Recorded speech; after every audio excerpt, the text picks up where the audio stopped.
Morning everybody, and thank you for joining me again. Now, it's not a bad day, touch windy, touch cool, but quite bearable.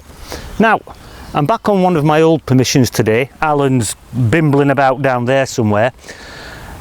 He's actually looking for the other half of a Roman turret ring that he dug up a few days ago. Now, I didn't film it and I can't show it to you because I've already taken it to the flow along with the fibula that I found a few weeks ago, and I'll not be getting them back until August, so you'll just have to wait. Anyway, as I said, back on an old permission. It has been seeded, the grass is growing, but it is only grass, so the farmer doesn't mind me going on it at the moment, but it'll not be too long before it's too long to detect on anyway, so get on it while I can and then find somewhere else.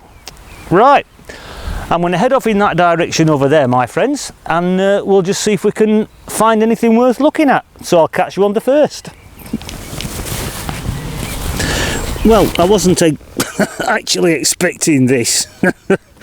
I'm just in the edge of the field and apparently we've dug up a Firecat revolver. Obviously some child's been playing along the edge of the footpath and dropped his little gun.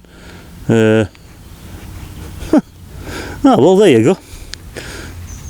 As I said, not exactly what I was looking for, but it's different if nothing else. Right, we'll pop it into the bag and we'll crack on. Right then everybody, we've got a target down here, probably about 5 or 6 inches deep. I haven't actually got it out of the hole yet, it's just there on the spade. So, let's have a look at it and see what we've got. It might just be a... I don't know. It feels a little bit like lead, and I'm fairly sure it's got a hole through it as though it would have been worn around the neck. But whether it's got any... oh, I think I can see some writing. Although what it says, I don't know. It could turn out to be quite interesting, that. But as I said, I haven't got a clue what it is. But I'll let you have a look at it. I mean, why would you want to wear something lead round your neck? I don't think it's a dog tag or anything like that. Anyway, as I said, I'll let you have a look. And there it is, the little lead thing. Well, I'm fairly sure it's made out of lead. Feels quite heavy. Unless it's pewter or something like that. Anyway, we'll pop it into the boxy thing, clean it up a bit later and see what we've got. Right, well, I've come out of the ploughed field just for an hour and I'm on the edge of a little wood just here. The reason I've come out is because I wanted to come and have a look at these that Al dug up the other day. Now obviously this is a big horseshoe. Now Alan's going to put that in his bag and take it home with him, which is fair enough, not got a problem with that. But this thing, look at this there, look at that. I mean, Al said it were an axe. Now, whether it is an axe, I don't know. I mean, it does look very much like an axe. It's got a socket there where a shaft or something went into it, but it's extremely heavy, as you could imagine. So whether it is an actual axe or whether it's some kind of old farm implement for ploughing or cutting the land, I don't know. Well, I'll let you have a look anyway. It's the right weight. I mean, look at that. You can see the socket there. And it's got a blade at that end, but as I say, whether it is some sort of axe or some kind of extremely old farming implement, I don't know. But I do know that the farmer does collect old farm implements, so we're going to leave it here for him. And as I said, Al's going to take the horseshoe with him. Right, we'll pop this back and we'll crack on. Right, well, I'm still on the edge of that small wood just there where Alan found that axe and horseshoe thing. I'm only about 7 meters away from it and I've got a signal down here which Alan obviously missed, and it's a coin. just that, my friends. I don't know, it's got a nice green patina to it, and that's about as much as I can tell you. Could be Victorian, could be an Edward, don't really know. But I'll let you have a look at it before I fill the hole in. And there we are, my friends, one little coin. Right, into the boxy thing with it, and we'll plod on. Right then, my good friends, as you can see, I'm still on the edge of that wood, and I've only moved about 5 meters away from where I found that coin. I've got another target down here. It's only about 5 inches deep. It's another coin, bit scratchy, but the soil in this piece of pasture is like powder, so it's not surprising that the signals are a little bit on the scratchy side. But anyway, I found it, and that's the main thing. Looks like a halfpenny of some sort. Could be King George, could be Victoria, who knows. Anyway, I'll let you have a look at that before I pop it away and fill the hole in. And there it is, my friends, a halfpenny of some description. Right, into the box, and we'll plod on.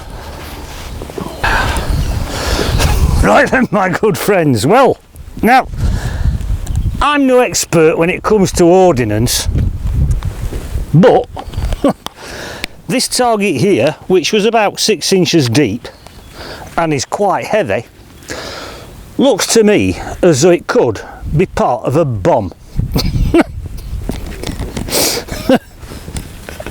I thought I'd dug enough ordnance up the other week when we were on that permission in North Yorkshire, digging all them bullets up. But this one is a little bit more interesting. Now, I'm assuming it's a bomb because it looks as though it's got what's left of white phosphorus around it. And if you look on the bottom of the plug, you can see the white phosphorus on the bottom of the plug. So I'm assuming it was some sort of incendiary device. Now, maybe one of you good people out there can tell me a little bit more. I'll ask Alan when I get back up there, but I don't know whether he knows much about bombs, even though he was in the military. But I'll let you have a look anyway. It looks like part of a bomb to me. And there you are, my friends. But I think it's part of a bomb. It's got some little grooves and indentations in it and what have you. I'm fairly sure that's what it is, although I could be wrong. Anyway, we'll pop it into the, well, no, I'll not put it in the boxy thing, I'll put it in the bag, and we'll get a bit further. Right, I'll just quickly show you this one. It was only about 5, maybe 6 inches deep, and it looks like a little buckle just there. Nothing to shout about, admittedly, but I'm not complaining. It's a nice little find all the same. I don't know, could be 1700s, something like that. Anyway, we'll pop it into the boxy thing and we'll get a bit further. Right then, my good friends, well, I don't mind telling you that the wind has taken a turn for the worse. Anyway, we've got a target down here. Confused me, admittedly. I thought it was a coin. It's not, it's a button. Only about 5 inches deep. Just saw the edge of it. Thought it was a halfpenny, but it's not. It's a button. Anyway, I'll not bother showing you because it's just a button. Right, well, we'll pop it into the boxy thing. I'll fill the hole in, and if this wind gets much worse, I think this will probably be my last signal. And if it is, I'll see you at home for the roundup, such as it is. Although I did enjoy finding the bomb. Oh, what's? You know what I mean, anyway. Right, I'll catch you in a bit. Right then, you good people, welcome back. Now, you heard me say at the beginning of the video that a few days ago my friend Alan found half of a Roman terret ring. Now, most of you know what a terret ring is, but for those of you that don't know, let me explain. A terret ring is basically a reins guide, something that you fed the reins through to control the horse or horses. Now, a lot of metal detectors do find terret rings, fairly modern ones, off horses and carts and carriages and that kind of thing. But according to the experts, or according to the flow when I went to see them, it's more than likely off a Roman chariot. It's a possibility that it could be Celtic, but they think it's Roman.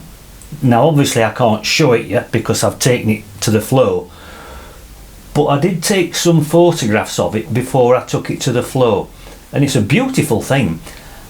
And I'll put a couple of photographs of the terret ring, or half a terret ring, at the end of the video, just so that you know how beautiful it is. Okie dokie. Right, let's have a look at the finds, such as they are. Right then, here we are. Let's just have a look at some of the rubbish that I dug up first. Well, I don't like to call it rubbish because it was useful for something to somebody. But anyway, some sort of iron cap, probably off a tractor. I think that's off a medicine bottle that a vet would use. Piece of glass that I found in a hole, top off a medicine bottle, I think, probably Victorian. These bits, I think, are what's left of a buckle. Little stud rivet type thing, part of a key. That is a child's cap gun from the 60s, 70s. That is a caster of whatever. Couple of interesting bits of pottery. That one's Victorian. This one, very strange. It says hospital on it, and you can just see the last two letters of the actual hospital, which is AL, which I think stands for Royal Hospital. Now the Royal Hospital was built in Sheffield in the 1700s. I mean, it was demolished many years ago. Now what that piece of pottery from the Royal Hospital was doing in that field, I haven't got the faintest idea. That, I think, is part of a buckle of some description, probably medieval, but obviously there's not much of it left. This is just an example of how big the pieces of lead are that I dig up in that field. God knows what they were playing about at, but some of them are absolutely huge. I mean, there's some serious weight there, which will obviously go in the scrap bucket. Anyway, that's that stuff. Button that you saw me dig up, some buttons that you didn't see me dig up. Well, not that one, mind you, that might as well be a button. Couple of buttons there. That one is a coin, and there's absolutely nothing on it whatsoever. Nice little buckle that I dug up, probably from the 1700s, something like that. It's a nice buckle. Not very fancy, admittedly, but it's still a nice find. The other coin that I dug up, George V, date on that is 1919. Not in bad condition, actually. Not a bad coin at all, really. This is the lead thing that I dug up, and I still haven't got a clue what it is. I don't know whether it was worn around the neck, whether it was on some sort of fob. It has got some writing on it, and the only word I can make out is Sheffield. There is some writing above the word Sheffield, but I can't make it out. There's some strange symbols at the bottom of it. I can't make those out either. There's nothing on the other side. I haven't got a clue. Haven't got the faintest idea. I mean, it looks as though it's got some age to it. I mean, Sheffield is the nearest city to where I was detecting, but when that was stamped on there, I mean, Sheffield probably wasn't even a city. It was probably a small town or something like that, but I don't think we'll ever know what it was. But then we get on to what is probably my favourite find of the day, and it's this beast. I'm fairly sure it's part of a bomb. I've cleaned it up.